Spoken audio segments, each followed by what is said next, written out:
आज के video part में आप सभी का स्वागत है। मेरा नाम हरदा राजेश कुमार है। मैं गवर्नमेंट डिग्री कॉलेज चंचलगुड़ा के हिंदी विभाग में सहायक प्रोफेसर पद पर कार्यरत हूँ मैं। आज हम जो निबंध पढ़ने जा रहे हैं उसका शीर्षक है चरित्र संगठन, और यहाँ चरित्र संगठन के लेखक है बाबू गुलाब राय जी। और यहाँ निबंध जो है ये हमारे पाठ्यक्रम के अंतर्गत प्रथम सेमिस्टर के लिए रखा गया है ये। और जो चरित्र संगठन जो निबंध है वह बहुत ही हमारे लिए प्रेरणादायी है ये, और हमारे लिए बहुत ही ऐसे बातों को पता चलता है भाई अगर यदि मनुष्य अगर अच्छा बनना चाहता है तो उसके लिए क्या क्या गुण चाहिए। और जो गुण है ये उन गुणों के लिए यहाँ पर लेखक ने माना है कि भाई इसलिए कहा जाता है, लेखक ने माना है कि भाई देखो अच्छे इंसान बनने के लिए बहुत ज़रूरी है कि भाई अच्छे गुण भी होने चाहिए। और अच्छे गुणों के लिए जो है आदमी के पास आचार भी होना चाहिए, विचार भी रहना चाहिए, अच्छा चिंतन भी होना चाहिए, अच्छा मंथन भी होना चाहिए। और इसलिए हम देखते हैं कि जो चरित्र संगठन है, चरित्र का मतलब क्या है, ये कैरेक्टर जिसको हम कहते हैं। भाई अक्सर आप देखते हैं कि बड़े लोग कहते हैं कि भाई if you last your money nothing will happen, if you last your health something is lost, if you last your character everything is lost. मतलब अगर यदि आपका पैसा चला गया तो कुछ भी नहीं गया, अगर यदि आपका स्वास्थ्य गया तो कुछ नुकसान होता है, अगर यदि आपका चरित्र चला गया तो सब कुछ खत्म हो गया ये। और यहाँ जो चरित्र जो शब्द है ये जिसका अर्थ होता है शील। और आप देखते होंगे कि जो शीलवान व्यक्ति होता है वो हर जगह जो है आदर का पात्र बनता ही है।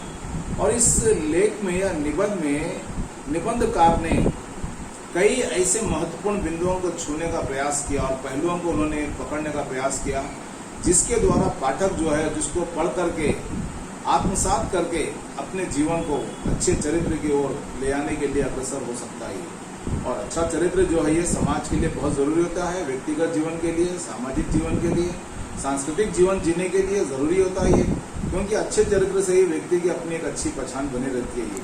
और वो जो है समाज में सम्मान्य व्यक्ति के पद को पाने के लिए अपने आप को बनाए रखने का प्रयास कर सकता है। और इस महत्वपूर्ण लेख के बारे में जब हम विस्तार से अध्ययन करेंगे, इसके पहले हमें यह देखना पड़ेगा कि भाई बाबू गुलाब राय जी भाई किस आधार पर, किस बुनियाद पर उन्होंने इस लेख को लिखने का प्रयास किया। क्योंकि साहित्य जो है समाज का दर्पण होता है ये, और साहित्यकार उसका सजग प्रहरी होता है ये। क्योंकि साहित्य जो होता है ये समाज को जिस रूप में साहित्यकार देखता है, साहित्य में वह उस रूप में ढल करके आता है ये। तो हम यहाँ देखते हैं कि भाई बाबू गुलाब राय जो है ये, हम जब पाठ को पढ़ते हैं तो पाठ के जो लेखक है तो है उसके व्यक्तिगत जीवन में भी हमें थोड़ा सा उसका परिचय देख लेना जरूरी होता है ये। क्योंकि भाई कौन से हालात कब किस व्यक्ति पर क्या प्रभाव डालते हैं यह हमें बहुत ज़रूरी होता है ये। तो हम इस लेख को विस्तार से पढ़ने के पहले हम बाबू गुलाब राय जी के व्यक्तित्व और कृतित्व पर भी प्रकाश डालेंगे। हम लेखक परिचय के अंतर्गत हम डॉक्टर बाबू गुलाब राय जी के जीवन के बारे में जब हम देखते हैं तो हमें पता चलता है कि उनका जन्म सन 1888 में इटावा नगर में हुआ था। उनकी आरंभिक शिक्षा मैनपुरी में हुई थी। हाई स्कूल में उन्होंने उर्दू, फारसी और संस्कृत सीखी थी। उन्होंने आगरा कॉलेज से बीए, दर्शन शास्त्र में एमए, दर्शन शास्त्र का मतलब ये होता है जिसको हम लोग कहते हैं फिलॉसफी, जिसको कहते हैं दर्शन शास्त्र में एमए और एलएलबी की उपाधि प्राप्त की।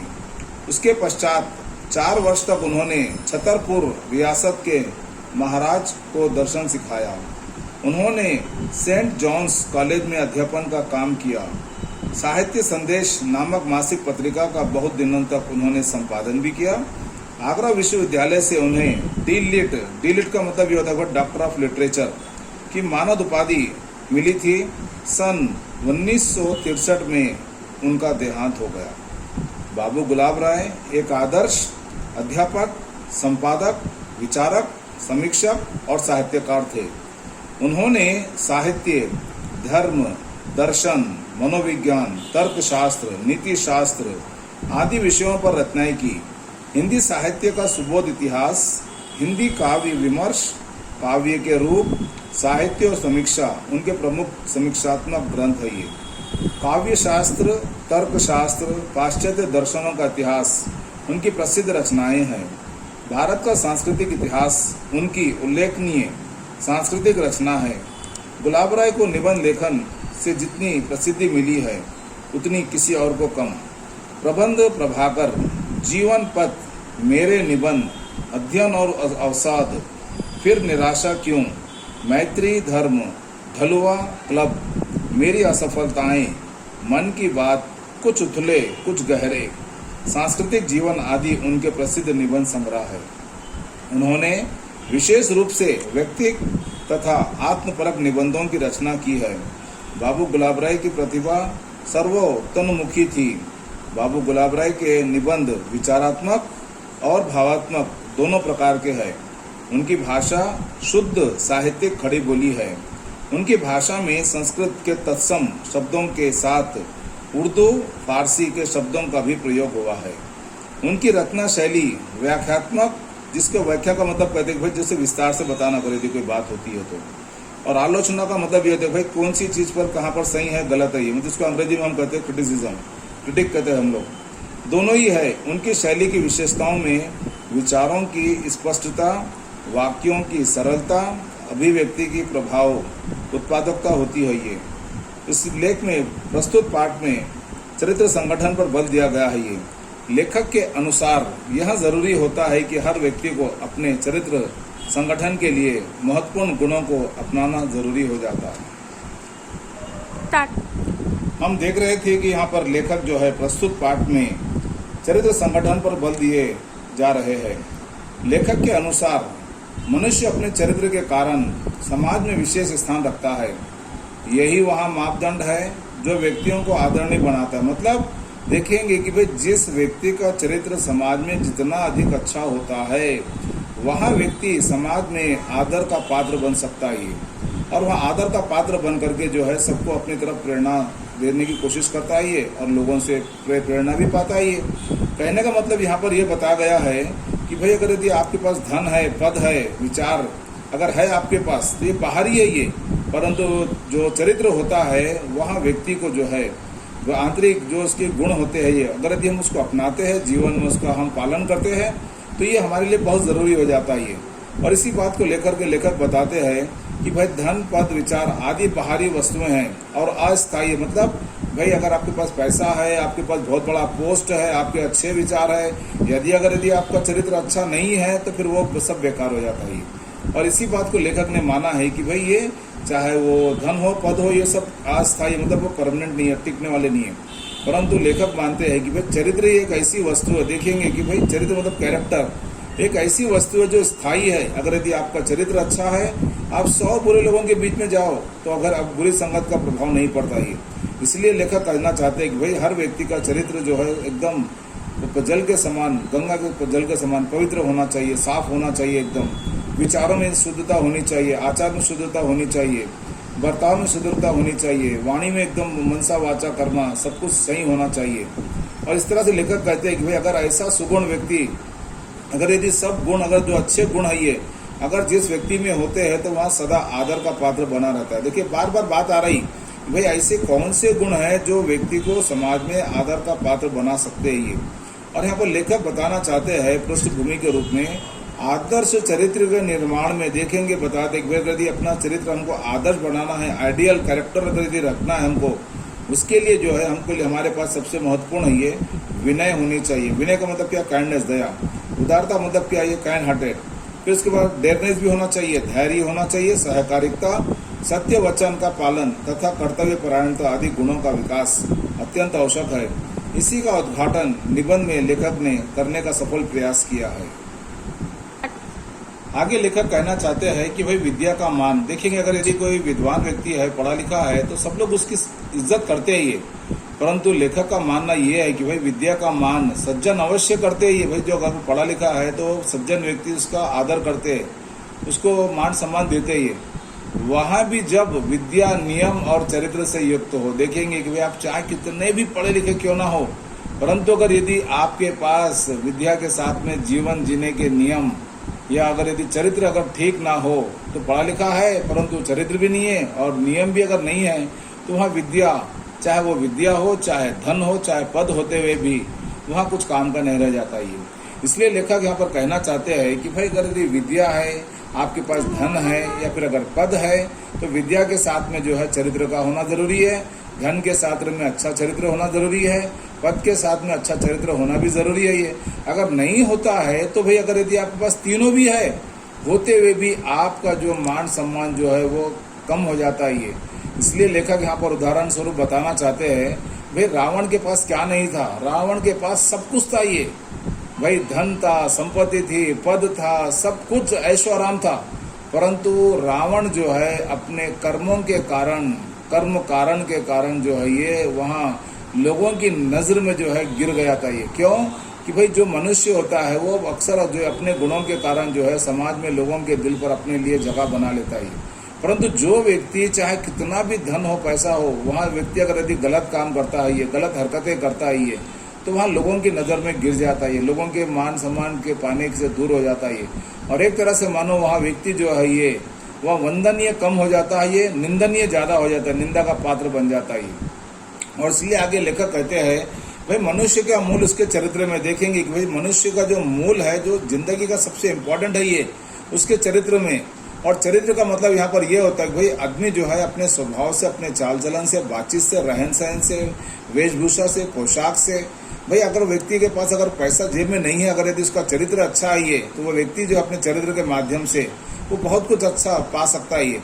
अक्सर हम देखते हैं कि भाई जो बेचारे कई लोग गरीब होते हैं ये, परंतु कई लोग ऐसे होते हैं तो अमीर होते हैं, वो अमीर होकर के वो गरीबों से ज़्यादा गलीज होते हैं। तो लेखक कहना चाहते हैं कि भाई अगर यदि हमारी आत्मा जो है ये कितनी भी बलवान हो, परंतु अगर यदि हमारा चरित्र अच्छा नहीं है तो वहाँ भी जो है सब बेकार हो जाता है।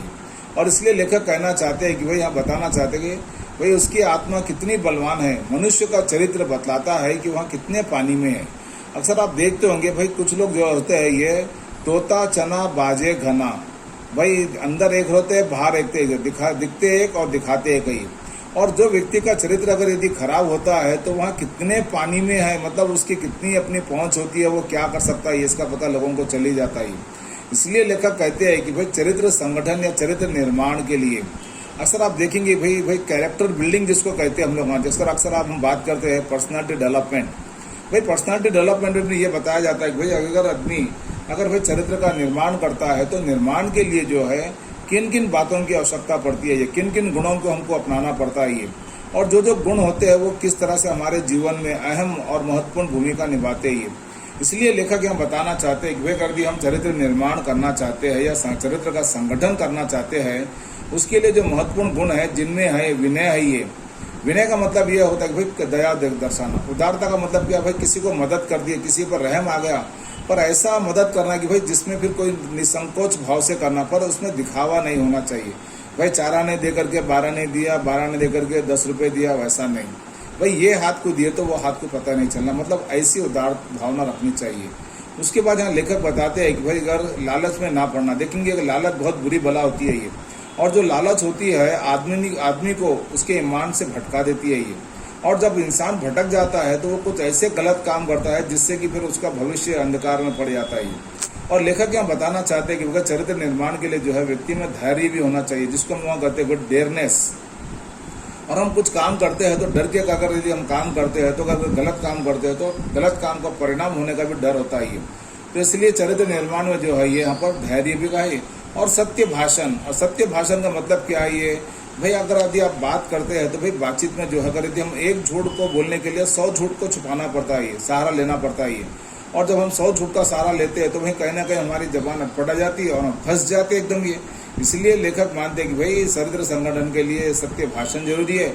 और वचन का प्रतिपालन करना, वचन का मतलब परिपालन का मतलब ये होता है कि भाई अगर यदि आप किसी को वचन दिए तो उस वचन का पालन भी करना चाहिए, उस वचन पर अमल भी होना चाहिए। वो जिस करने के लिए आप अपने आप को तैयार करते हैं दूसरों के लिए, वहाँ बात पर भी हमें ध्यान रखना चाहिए।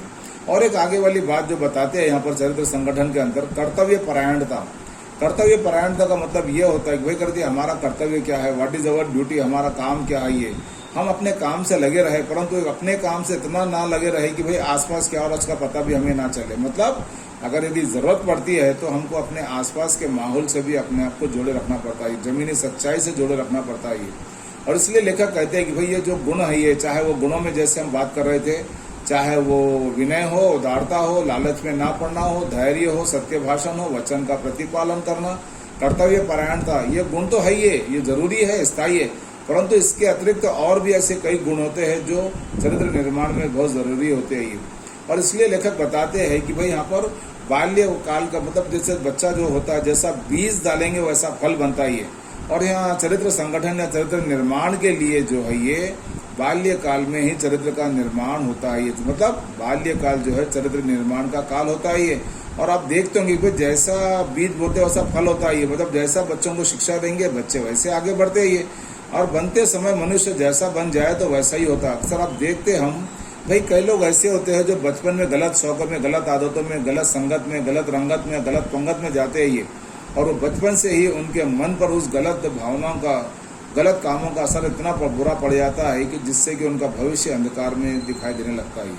और यह लेखक बताना चाहते हैं कि भाई देखेंगे अगर यदि कोई शिक्षक है या जो टीचर है या जो विद्यार्थियों का पथ प्रदर्शक है ये, उसके कर्तव्य को भी यहाँ पर बहुत ही सुंदरता से व्यक्त करते हुए कहते हैं कि भाई अगर यदि कोई विद्यार्थियों का टीचर है या शिक्षक है या पथ प्रदर्शक है, उनका परम उत्तरदायित्व है कि वह विद्यार्थियों को ज्ञान संग्रह, मतलब देखो बच्चों को सिर्फ किताबी ज्ञान तक सीमित नहीं रखना चाहिए, बल्कि उनको संपूर्ण चारित्रिक निर्माण में महत्वपूर्ण भूमिका निभाने का काम करना भी चाहिए। अर्थात सिर्फ बच्चों को किताबी शिक्षा तक उनको सीमित नहीं रखना चाहिए, बल्कि उनके संपूर्ण जीवन का संपूर्ण विकास, संपूर्ण मानसिक हो चाहे वो शारीरिक हो, चाहे वो किसी रूप का जो जीवन में जरूरी होता है उसका संपूर्ण विकास करना चाहिए। मतलब अंग्रेजी में कहते हैं हम लोग ऑलराउंड डेवलपमेंट, मतलब संपूर्ण विकास की धारा को एक अच्छे शिक्षक को अपनाना चाहिए, तभी जाकर के बच्चे का भविष्य भी अच्छा बनेगा।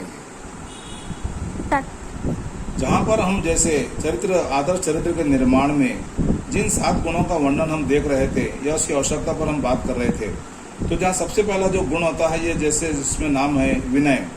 और जैसे विनय जो है ये विद्या का भूषण है, बिना विनय के शोभा नहीं देती। भगवत गीता में ब्राह्मण का विशेषण विद्या विनयम संपन्न कहा गया।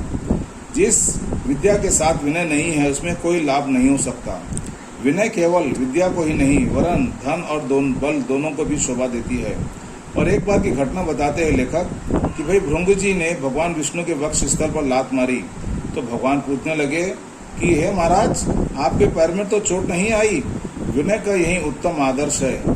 विनय केवल शिष्टाचार के लिए ही नहीं आवश्यक होता, वरन इसमें आत्मा की भी शुद्धि होती है। ये विनयशील मनुष्य अभिमान के दोष से बचा रहता है। ये नम्र भाव दूसरों में प्रेम भाव उत्पन्न करता है और नम्र मनुष्य अपने अपूर्व शांति का अनुभव करता है। ये आगे हम बात करेंगे उदारता की, जहाँ पर हम दूसरा गुण जो है उदारता।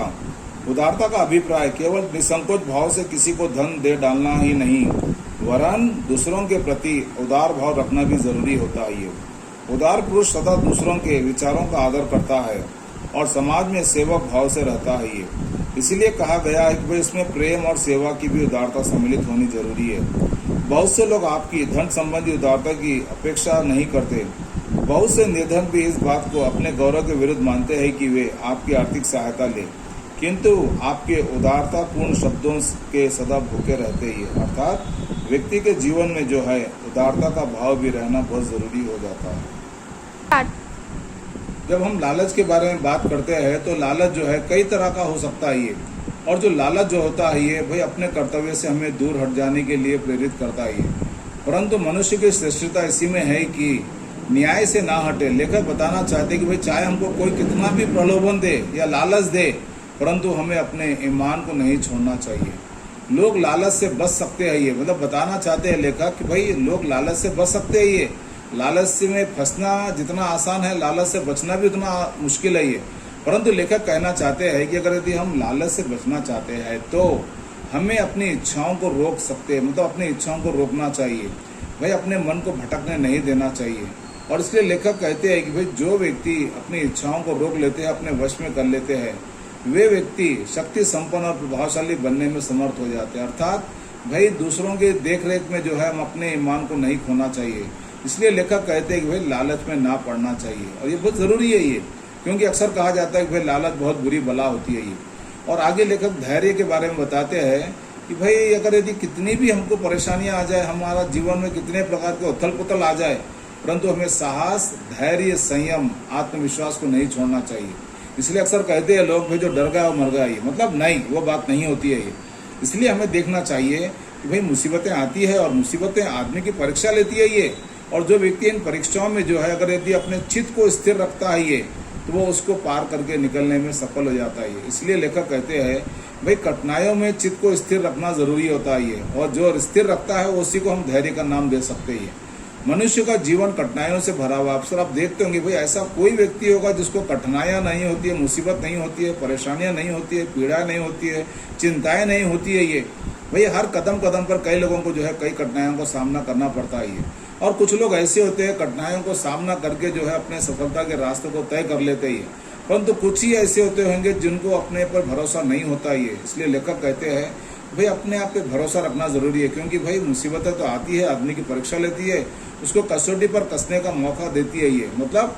और जब मुसीबतें आती है तो उसका मतलब ये होता है कि भाई कौन अपना है कौन पराया होता है, इसकी भी हमको यहाँ पर जांच हो जाती है ये। और इसलिए लेखक कहते हैं कि भाई जो व्यक्ति कठिनाइयों में दुखी नहीं होता है ये, और दुखी नहीं होकर के उसको पार करने के लिए जो कोशिश करता है ये, वहाँ व्यक्ति जीवन में सदा जीत का भागीदार बन जाता है ये। और आगे लेखक कहते हैं सहकारिता के बारे में। सहकारिता का मतलब क्या है ये भाई सोशल सर्विस, सबके साथ में रहना एकदम ये। जब हम सामाजिक प्राणी है तो हमारा कर्तव्य बन पड़ता है कि हमें समाज में हम रहते ही है, और जब हम समाज में रहते हैं तो भाई हमको एक दूसरे से किसकी कब क्या मदद पड़े हम बता नहीं सकते ये।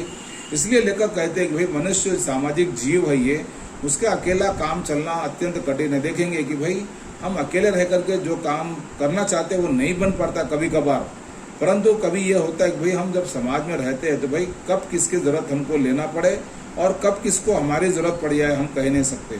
इसलिए लेखक कहते हैं सहकारिता में मनुष्य की एकता समाज की स्थिति का मूल है। मतलब भाई जब हम समाज में रहते हैं तो भाई हम सबको एक दूसरे के साथ में रहना चाहिए, मिलजुल कर रह करके काम करने से जो है ये हम अपने काम को आसान बना सकते हैं ये। और काम जब आसान बन जाता है तो हम सबके लिए खुशी का माहौल बन जाता है ये। इसलिए लेखक सबक के तौर पे कहते हैं कि इसलिए हर एक मनुष्य अच्छा और सही जिंदगी जीने के लिए समाज में रहने वाले सब मनुष्यों के साथ सहयोग अर्थात सहकारिता देना आवश्यक माना जाना चाहिए। और आगे जो छठवां जो गुण है जिसमें लेखक ने माना है कि भाई सत्य बोलना जरूरी है। इसलिए लेखक कहते हैं कि भाई रघुकुल रीत सदा चली जाए, प्राण जाए पर वचन ना जाए। भाई देखो सत्य बोलना बहुत जरूरी है ये, क्योंकि भाई अगर यदि हम सच्चाई का साथ देंगे, इसलिए कहा जाता है सत्य का बोल वाला झूठे का मुंह काला। तो यहाँ पर लेखक कहना चाहते हैं कि जो व्यक्ति चरित्रवान बनना चाहता है उसके जीवन में सदा उसको सत्य का पालन करना चाहिए, सत्य बोलना चाहिए, और साथ ही वचन का पालन भी करना जरूरी होता है ये। और इसी बात को लेखक अपने विचारों में यहाँ बताना चाहते हैं कि चरित्रवान पुरुष को अपनी आत्मा में इतना बल रखना चाहिए कि वहाँ निर्भयता के साथ सत्य कह सके। अर्थात अगर यदि जब मौका आ जाता है, समय आ जाता है कि यदि हमको सत्य कहने की बात आए तो हमें किसी से डरना नहीं चाहिए, सत्य का हमें साथ लेना चाहिए, और ईमानदारी के साथ दूध का दूध पानी का पानी हमें बता देना चाहिए। और इसके लिए लेखक मानते हैं कि भाई सत्य जो है ये मनसा वाचा कर्मा। अब हम बात करेंगे कि भाई मनसा मतलब मन, वाचा मतलब हमारे वचन, और कर्म मतलब कर्म। अक्सर आप देखते हैं कि जो सत्य जो होता है ये कभी कभार जो है उसका रूप कहीं ना कहीं आके बदल जाता है। भाई मन में आता है एक, वचन निकलता है एक, और करना अलग होता है। परंतु यहाँ पर लेखक बताना चाहते हैं कि भाई इन तीनों गुणों में, चाहे वो मनसा हो, वाचा हो, कर्मणा हो, तीनों में एक रूपता होनी चाहिए। क्यों कि जब हमारे मन में जो आता है तो हम उसको वहाँ रूप में देखें, और जब मन में अगर आता है तो उसको मुंह से कह दे, और जब हम कह देते हैं तो उसको हमें करके दिखाना पड़ेगा। क्योंकि यहाँ पर जब हम मन में आता हम कह दिए, अगर यदि हम करके दिखा दिए तो जो मनसा वाचा कर्मा वाला जो सिद्धांत है वो सही रूप में लागू होगा। अगर यदि मन में आता एक, बोलते एक, करते एक, तो मतलब क्या होगा, ये एक तरह से मानो हम अपने आप को धोखा दे देते। इसलिए लेखक यहाँ मानते हैं कि भाई प्राण जाए वरु वचन ना जाए। मतलब अगर यदि आप किसी को वचन दे देते हैं, बात दे देते हैं, वादा कर लेते हैं, तो वादे टूटना नहीं चाहिए। क्योंकि लेखक यह मानते हैं कि भाई कई लोग जो है अपने वादे से मुकर जाते हैं, झूठ बोलते हैं, और झूठ का सहारा लेकर के अपने जो आदर्श जीवन होता है उससे वो नीचे स्तर तक आ जाते हैं। और आगे लेखक यहाँ बताना चाहते हैं गुण जो है ये कर्तव्य परायणता। भाई जिसको हम कहते हैं ड्यूटी माइंडेड। भाई हर आदमी ऐसा है जिसको कुछ ना कुछ कर्तव्य करना जरूरी होता है, चाहे वो छोटा लड़का हो, चाहे स्कूल जाने वाला हो, चाहे जो भी हो, हर व्यक्ति को कुछ ना कुछ कर्तव्य का पालन करना पड़ता है। और लेखक कहते हैं जो केवल कागज पर लिखना हो प्रत्येक स्थिति के अनुकूल अपना कर्तव्य निश्चित कर सके। मतलब देखेंगे सिर्फ खाली केवल कागज पर लिखने से कर्तव्य परायण नहीं होता ये, परंतु उसको जो है व्यवहारिक रूप में भी अपने कर्तव्य का पालन करने के लिए सदा तैयार रहना चाहिए। और जो व्यक्ति अपने कर्तव्य का पालन करता है उसका काम कभी रुकता नहीं है। इसलिए हम यह मानते हैं कि भाई हमको केवल अपना कर्तव्य ही नहीं, मतलब लेखक बताना चाहते कि भाई जब कर्तव्य पालन की बात आती है, कर्तव्य परायणता की बात आती है, तो अपने कर्तव्य से हटकर यदि हमारे कर्तव्य अपनी जरूरत पड़ती है कहीं पर भी, जैसे इसमें लेखक ने बताया है कि भाई जैसे अभी आप पढ़ते लिखते हो, आप अगर यदि आपको कहीं आसपास में अगर यदि कोई दुर्घटना घट जाती है और आप सिर्फ आंख मूंद करके देखते रहते हैं और ये सोचते हैं कि भाई मेरा कर्तव्य नहीं है, यह बात गलत है। इसलिए लेखक कहते हैं कि भाई अगर यदि आप अपने कर्तव्य से जुड़े हुए हो और अगर यदि जरूरत पड़ती हो आसपास में या कहीं पर भी, तो उससे भी हट करके जो अच्छा काम है उसके लिए अपने कर्तव्य का पालन करने से अपने आप को रोकना नहीं चाहिए।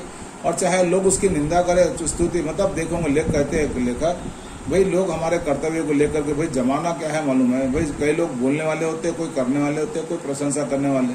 अगर यदि हम सही काम करते हैं तो हमें किसी से डरने की जरूरत नहीं पड़ती है।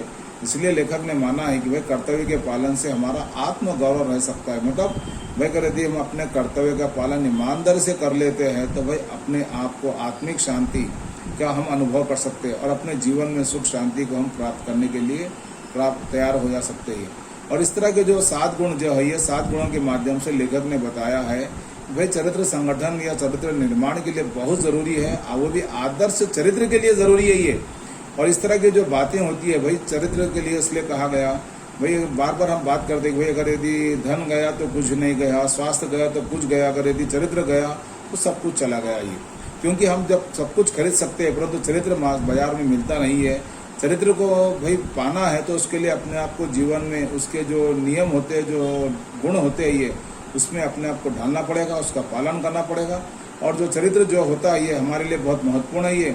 और ये चरित्र संगठन निर्माण की उन्नति होती है। मतलब अगर हम इसके लिए जो जरूरी जो गुण है उसका पालन करते हैं तो हमारे चरित्र का निर्माण भी होता है, संगठन भी होता है और भावी निर्माण के यहाँ सब आवश्यक होता है। मतलब अगर यदि हम भूत, वर्तमान और भविष्य में हम जिस तरह का जीवन जीना चाहते हैं, जिस तरह से अपनी छवि बनाए रखना चाहते हैं ये, तो चरित्र संगठन के नियमों का पालन करके हम अपने आप में और परिवार में, देश में, समाज में अपनी एक अलग पहचान बना सकते हैं। इसलिए चरित्र संगठन जो है हम सबके लिए बहुत ज़रूरी है और उसके गुणों का पालन करना ज़रूरी है, क्योंकि चरित्र संगठन से ही अपनी पहचान को हम बना सकते हैं और आदर का पात्र बन सकते हैं।